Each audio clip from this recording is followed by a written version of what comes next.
Although the game adaptation of The Lord of the Rings: The Two Towers was a success, Stormfront Studios sadly didn't stick around for the Return of the King adaptation. However, their talents were picked up elsewhere with a brand very much inspired by J.R.R. Tolkien's works, Dungeons & Dragons. And here they are part of the Forgotten Realms series of campaigns, with the title Forgotten Realms: Demon Stone. How does Stormfront Studios fare in the Dungeons & Dragons universe? Let's find out. The story of Demon Stone follows three heroes: Rannick the human warrior, Jai the dark elf rogue, and Ilias the human sorcerer, as they cross paths during a battle of two factions of orcs. During that time, the titular Demon Stone fragments, breaking free of the game's two antagonists, the Githyanki Sarika and the Slad Lord Gorl, who, in and of themselves, are rivals over how to run the fictional land of Faerun. With the unlikely union of fighter, rogue, and sorcerer, the three heroes set out to stop the intensifying war and to seal the two villains back into the Demon Stone.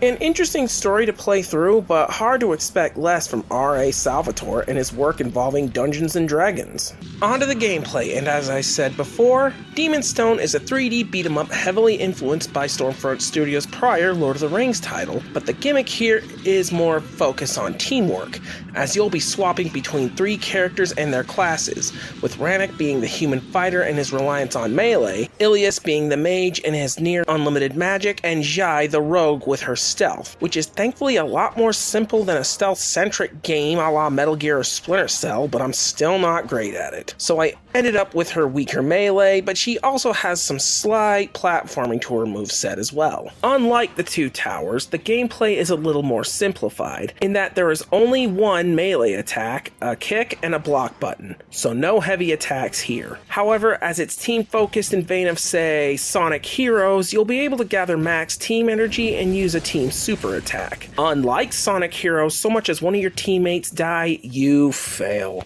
It can get frustrating at times by at least the ending stages, so it's not undoable as a single player, but once again, lost opportunity to not have a co-op mode. Still, the combat works overall. Now, as I played this via an updated version that released in 2025, which is last year as of this writing/recording, I'm happy to announce that the IP owners behind this game were able to get this working with modern controllers such as the Xbox One and Series controllers. Though there is an oddity where in gameplay they are updated and are in sync, but when you are buying upgrades, it uses the PC keyboard controls on display. It's weird, but once you see the combos in the pause menu, it's fine. The game also supports a decent voice cast, from voice actors like Vanessa Marshall as Jai, so where do we find this Demon Stone? as well as Sir Patrick Stewart as Kelvin and the late Michael Clark Duncan as Gorl.